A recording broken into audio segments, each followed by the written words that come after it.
কুকুরের ট্রাক। চম্পক কুকুর ধরার গাড়ি চালাতো। সরকারের তরফ থেকে ওকে গাড়িটি দেওয়া হয়েছিল। এক মাসে কমপক্ষে 50টি কুকুর ধরে নিয়ে ইঞ্জেকশন দেওয়ার জন্য দফতরে নিয়ে যেতে হতো। চম্পক কুকুর ধরতে ওস্তাদ ছিল।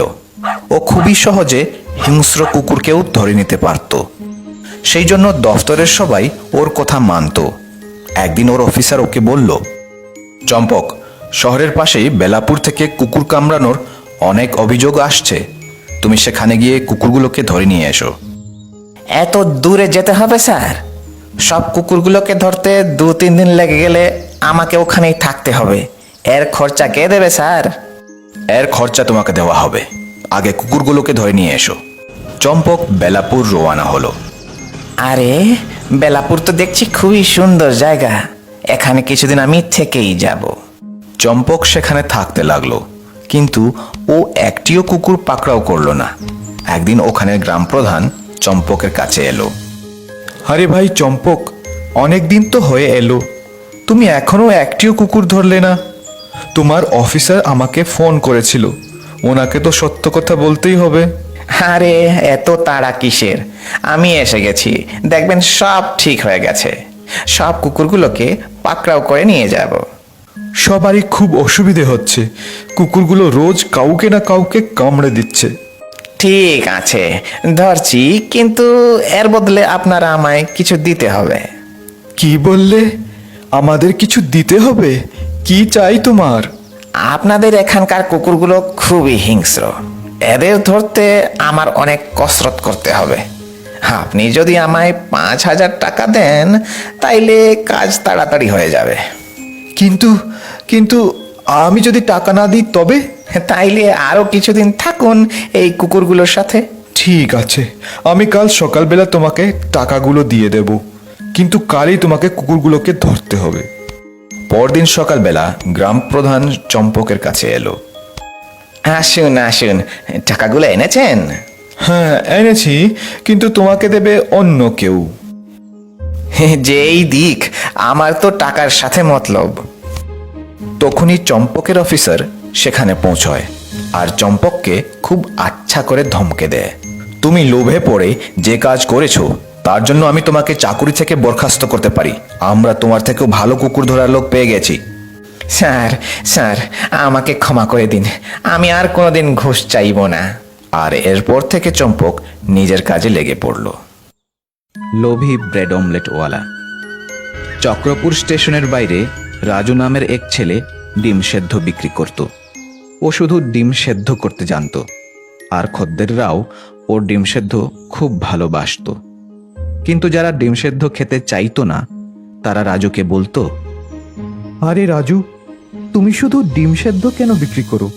তুমি কি অমলেট বানাতে জানো না? এভাবেই বহু খদ্দের ব্রেড অমলেটের আবদার করত। কিন্তু রাজু অমলেট বানাতে জানতো না।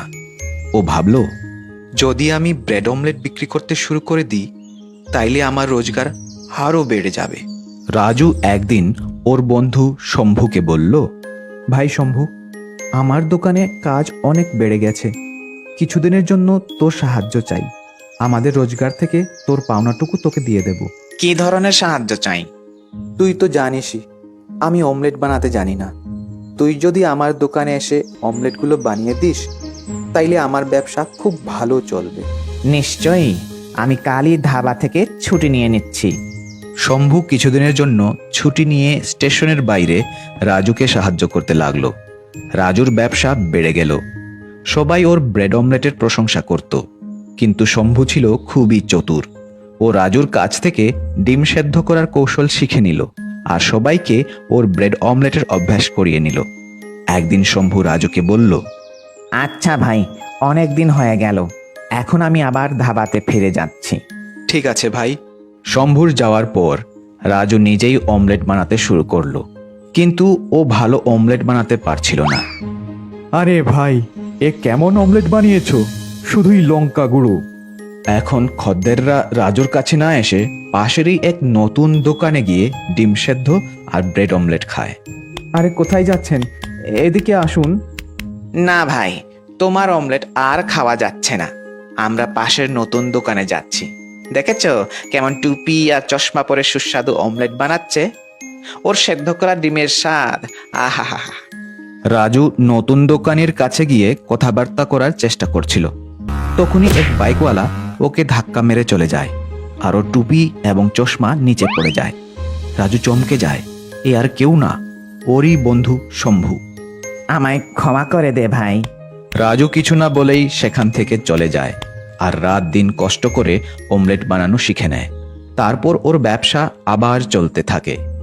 নীতিকথা, লোভী লোককে শুধুমাত্র পরিশ্রমী লোকই হারাতে পারে। জাদুর দাড়ি।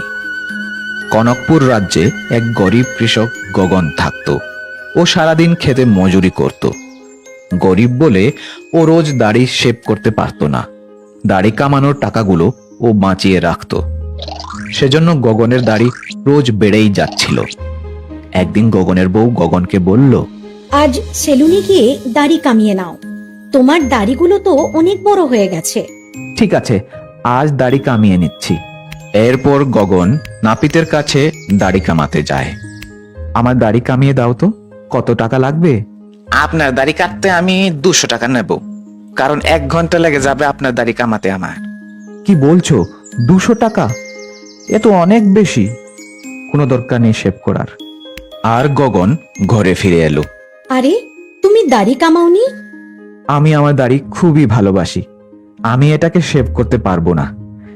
দাড়ি আমি আরো লম্বা করব। তুমি জানো না, এটা খুবই কাজের। এটা কোনো সাধারণ দাড়ি না, এটা জাদুর দাড়ি।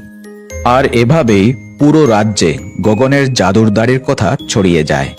যখন রাজার কানে এই কথা পৌঁছয়, তখন রাজা গগনকে রাজমহলে ডেকে পাঠায়। শুনেছি তোমার নাকি জাদুর দাড়ি। আমাকে এই দাড়ির জাদু দেখিয়ে দাও তো, আমি তোমায় পুরস্কার দেব। গগন ভয় পেয়ে যায়। মহারাজ, আমায় ক্ষমা করে দিন। আমি এই মিথ্যে কথা আমি আমার বউয়ের হাত থেকে বাঁচার জন্য বলেছিলাম। আমি এক গরিব কৃষক, আমার কাছে শেভ করার টাকা নেই, সেজন্য আমি বউকে মিথ্যে কথা বলেছিলাম। রাজা গগনের সত্যবাদিতায় খুবই খুশি হলেন। ঠিক আছে, যাও, তুমি দাড়ি কামিয়ে এসো। আমি তোমার কাছ থেকে তোমার এই দাড়ি কিনলাম। এই নাও এর মূল্য। কিন্তু মহারাজ, এটা আপনার কোন কাজে লাগবে? আমি গগনের সততায় খুশি হয়েছি। আমি গগনকে এই জন্য টাকা দিয়েছি যাতে ওর স্ত্রী খুশি হয়। সেজন্য সবাইকে বলে দাও যে মহারাজ গগনের জাদুর দাড়ি কিনে নিয়েছেন। মহারাজের জয় হোক, মহারাজের জয় হোক। সেজন্যই লোকে বলে, আপনজনকে খুশি করার জন্য যে মিথ্যে কথা বলা হয় তা সত্যের থেকেও মূল্যবান। মটন বিরিয়ানিওয়ালা। এক গ্রামে রফিক নামের একটি ছেলে তার বাবার সাথে থাকতো। রফিক লেখাপড়া জানতো না, তাই ও মজুরি করে ঘর চালাতো। একদিন যখন ও ঘরে এলো, তখন ওর বাবা ওকে বলল, আরে রফিক, কেন সারাদিন এদিক ওদিক ঘুরে বেড়াও? কোনো কাজকর্ম করো না কেন? না বাবা, আমি জমিদার বাড়িতে মজুরি করতে গিয়েছিলাম। দেখো, বদলে কিছু চাল আর মাটন দিয়েছে আমায়। বাবা, মজুরি যদি করতে চাস তো শহরে তোর মামার কাছে চলে যা, সেখানে টাকাও বেশি পাওয়া যাবে। হ্যাঁ বাবা, আমি যাব, কিন্তু প্রথমে তোমাকে আমি মটন বিরিয়ানি বানিয়ে খাইয়ে দিই। তারপর দুজনে খুশি হয়ে মটন বিরিয়ানি খেতে শুরু করলো। আরে, তুই তো খুব সুস্বাদু বিরিয়ানি বানিয়েছিস বাবা। ধন্যবাদ বাবা। পরদিন সকালবেলা রফিক ওর বাবার কথা মেনে নিয়ে শহরে ওর মামার কাছে চলে যায়। আরে রফিক, তুই কখন এলি? আর তোর বাবা কেমন আছেন? আমার বোন আর তোর মা মারা যাওয়ার পর তো তোরা এখানে আসাই ছেড়ে দিয়েছিস। বলো, কিভাবে আসা হলো? মামু, আমি কাজের খোঁজে এসেছিলাম। হ্যাঁ হ্যাঁ, হয়ে যাবে কাজের ব্যবস্থা। প্রথমে হাত মুখ ধুয়ে নিয়ে কিছু খেয়ে নে। আরে, এই পুটলিতে কি আছে? কি এনেছো আমার জন্য গাঁ থেকে? কিছু না মামু, অল্প বিরিয়ানি এনেছি। আরে, তবে কিসের জন্য অপেক্ষা করছো? এসো, দুজনে মিলে খাওয়া যাক। এভাবে দুজনেই বিরিয়ানি খেতে শুরু করলো। আরে রফিক, তুই তো সত্যি খুব সুস্বাদু বিরিয়ানি বানিয়েছিস। ধন্যবাদ মামু। তুই এক কাজ কর, কাজের খোঁজ ছেড়ে দে। তুই একটি বিরিয়ানির ঠেলা লাগিয়ে নে, আমি সব ব্যবস্থা করে দিচ্ছি। আর এভাবে রফিকের মামা শহরের মাঝখানে রফিকের জন্য একটি বিরিয়ানির ঠেলা লাগিয়ে দিল। যে কেউ সেদিক দিয়ে যেত, বিরিয়ানির গন্ধে আকৃষ্ট হয়ে ওর দোকানে চলে আসতো আর কিছুদিনের মধ্যেই রফিকের মটন বিরিয়ানির ব্যবসা হু হু করে বাড়তে লাগলো। খদ্দেরও দিন দিন বাড়তে থাকলো। আরে ভাই রফিক, তুমি তো খুব সুস্বাদু মটন বিরিয়ানি বানাও, যেন অমৃত। হ্যাঁ ভাই হ্যাঁ, এমন সুস্বাদু বিরিয়ানি পুরো শহরে কেউই বানাতে পারে না। ধন্যবাদ। দেখতে দেখতে রফিক এক বড় দোকানের মালিক হয়ে গেল আর শহরে একটি ঘরও বানিয়ে ফেলল। সেজন্য লোকে বলে পরিশ্রমী সফলতার চাবি।